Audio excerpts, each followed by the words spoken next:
কারাগারে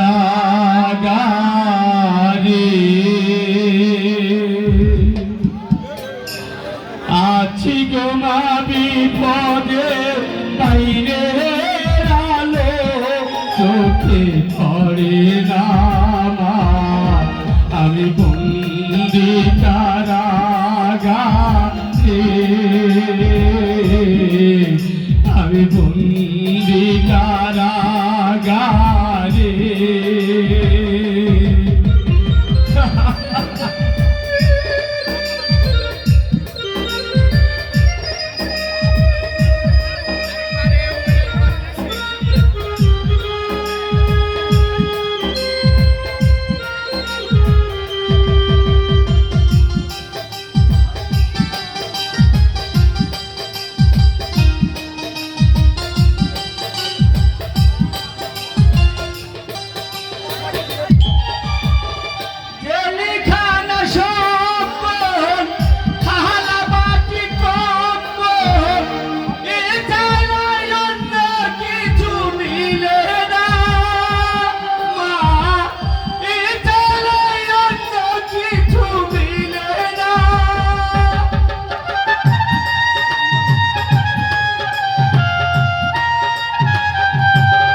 কারাগারে আমি বন্দি কারাগারে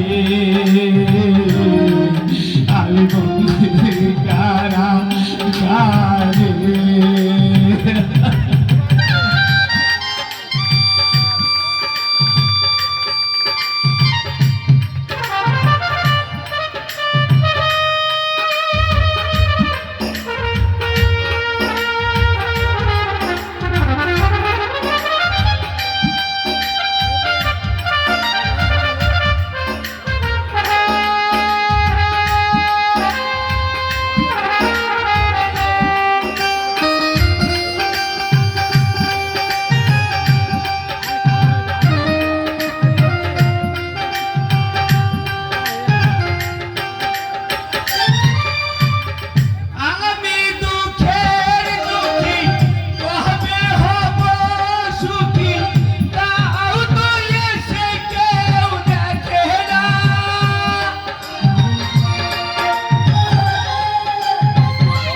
সকলকে ডাকে মা আই কারে সে সকলে ডাকে মা আমার নাম তো কেউ ডাকে না মা আমি বন্দি কারাগারে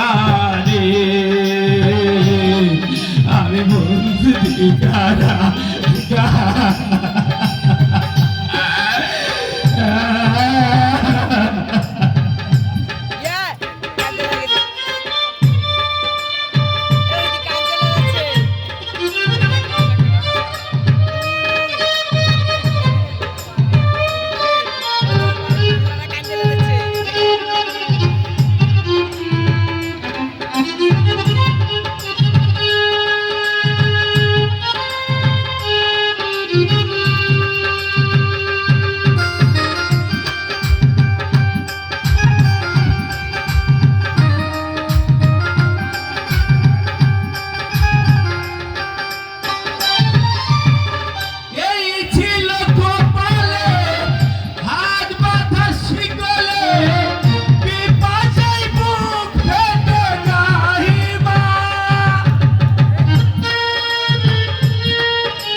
উঠে 4 দিন চলে যায় কত চিঠি নিয়ে মুক্তি ওই খাদি আকাশাই কত ঢেউ ফিরে যাই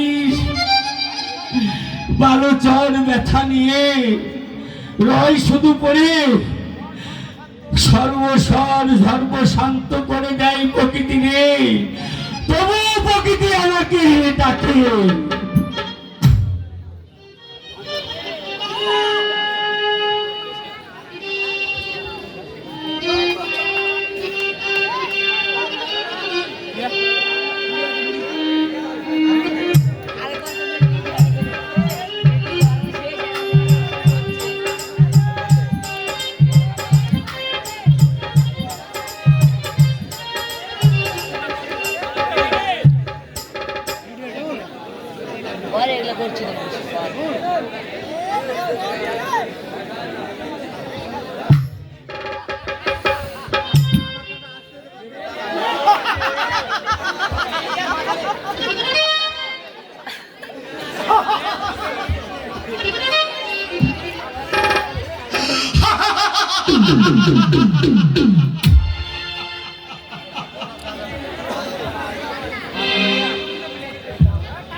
নাই মামা ঠিকানা মামা বুঝলে না রিয়া এই রোজ 8-10 আউন্স মদ আমার পেটে না গেলে দারুণ লাগতো না আর এই মাত্র এইটুকু বিড়ি খেতে তার নেশা হয় তুমি মদ খেতে হ্যাঁ মদ খেতাম পকেট মারতাম